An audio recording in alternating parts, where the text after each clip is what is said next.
آج انشاءاللہ تعالی آپ حضرات کو روحانیت میں ترقی کا عمل بتاؤں گا۔ بسم اللہ الرحمن الرحیم۔ السلام علیکم ورحمۃ اللہ وبرکاتہ۔ دوستو، میں ہوں حافظ عمران حیدر۔ آج انشاءاللہ تعالی آپ حضرات کو روحانیت میں ترقی کا عمل اور وظیفہ بیان کروں گا۔ اس عمل کی برکت سے انشاءاللہ تعالی آپ روحانیت میں ترقی حاصل کریں گے، روحانیت میں آپ کو بلندی حاصل ہوگی، مقام و مرتبہ حاصل ہوگا۔ اس عمل کی ترتیب یہ ہے کہ رات کو سونے سے پہلے پہلے دن آپ کو 3 بار شروع میں 3 بار آخر میں درود شریف پڑھنا ہے، اور درود شریف نماز والا درود ابراہیمی پڑھیں۔ 72 بار 72 ٹائم سورہ کوثر کی تلاوت کریں گے، مکمل سورہ کوثر۔ بسم اللہ الرحمن الرحیم، انا اعطیناک الکوثر فصل لربک وانہر ان شانئک هو الابتر۔ شروع میں بھی 3 بار درود شریف پڑھیں، آخر میں بھی 3 بار درود شریف پڑھیں، درمیان میں 72 بار سورہ کوثر پڑھیں بسم اللہ کے ساتھ۔ یہ عمل کرنا ہے پہلے دن۔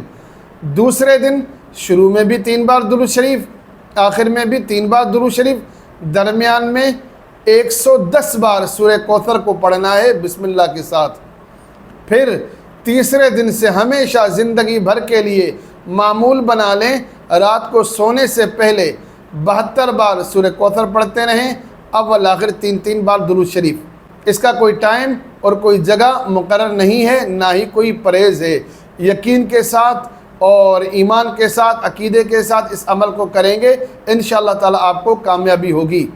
اس عمل کی برکت سے آپ کو روحانیت میں مقام و مرتبہ ملے گا۔ اس کی سب سے بڑی نشانی یہ ہوگی، آپ کو مقدس زیارات نصیب ہوں گی۔ آپ کے دل میں عشق رسول ہے، اور الحمدللہ ہر مسلمان کے دل میں عشق رسول ہے۔ جس کے دل میں عشق رسول نہ ہو وہ مسلمان ہو ہی نہیں سکتا۔ آپ کے دل میں نبی اکرم صلی اللہ علیہ وسلم کی چاہت ہو، طلب ہو، انشاءاللہ اس عمل کی برکت سے نبی اکرم صلی اللہ علیہ وسلم کی زیارت بھی نصیب ہوتی ہے۔ مسلمان کو، انسان کو نبی اکرم صلی اللہ علیہ وسلم کی زیارت نصیب ہو جائے تو اس سے زیادہ روحانیت میں مقام و مرتبہ کیا چاہیے۔ صحابہ اکرام رضی اللہ تعالی علیہم اجمعین کی زیارت نصیب ہو، شہداء کربلا کی زیارت نصیب ہو، اولیاء اکرام کی زیارت نصیب ہو، یہ اس عمل کی تاثیر ہے۔ جب آپ کو زیارات نظر آنے لگیں تو سمجھ جائیں کہ آپ کا روحانیت میں قدم پڑ گیا ہے۔ جو جتنا مقام و مرتبہ حاصل کر لے گا اتنی بڑی زیارات ہوں گی۔ ایک عام آدمی ہے، ایک گناہگار آدمی ہے، ایک نیا روحانیت کے سفر میں داخل ہو رہا ہے، اس کو کسی ولی کامل کی زیارت نصیب ہو تو اس کا مقام و مرتبہ یہ ہے کہ ولی کی زیارت کرے۔ جو اس سے زیادہ مقام و مرتبہ پالے گا وہ کسی تابعی کی زیارت کر لے گا، کوئی اس سے زیادہ مقام و مرتبہ پالے گا تو کسی صحابی کی زیارت پالے گا، کوئی اس سے زیادہ مقام و مرتبہ پالے گا تو کسی پیغمبر کی زیارت پائے گا، کوئی اس سے زیادہ مقام و مرتبہ پالے تو رحمت دو عالم صلی اللہ علیہ وسلم کی زیارت کو پالے گا۔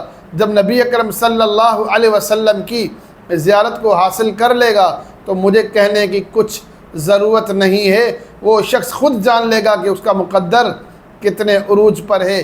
پھر اس کو میری تقریر کی اور میرے الفاظوں کی کوئی ضرورت نہیں ہے۔ میرے جیسے گناہگار لوگ بھی ایسے عظیم انسان کی قدم بوسی کریں گے، اس کے ہاتھوں کو چومیں گے، اس کے ماتھے کو چومیں گے۔ یہ مقام و مرتبہ اللہ تعالیٰ عطا فرمائیں گے۔ یہ اس سورہ مبارکہ کی تاثیر ہے، برکت ہے، پاور ہے کہ اس عمل کو زندگی بھر کرتے رہیں، انشاءاللہ تعالی روحانیت میں مقام و مرتبہ حاصل ہوگا۔ ایک تو روحانیت کی قسم یہ آپ کو بتا دی، دوسرا عملیات میں بھی فائدہ ہوگا۔ جس جائز مقصد کے لیے آپ سورہ کوثر کا عمل کریں گے تو اس عمل کی برکت سے آپ کی زبان میں تاثیر آئے گی۔ شرط یہ کہ جائز مقصد ہو، اللہ کی رضا ہو اور خدمت خلق کا جذبہ ہو۔ آخر میں ریکویسٹ کرتا ہوں کہ میرے چینل کو سبسکرائب کریں، میری ویڈیوز کو لائک اور شیئر کریں تاکہ زیادہ سے زیادہ لوگ فائدہ اٹھا سکیں۔ اللہ تعالیٰ سے دعا کرتا ہوں کہ اللہ تعالیٰ مجھے اور آپ کو روحانیت میں وہ مقام و مرتبہ عطا فرمائے جس کے بعد کوئی زوال نہ ہو۔ آمین۔ السلام علیکم ورحمۃ اللہ وبرکاتہ۔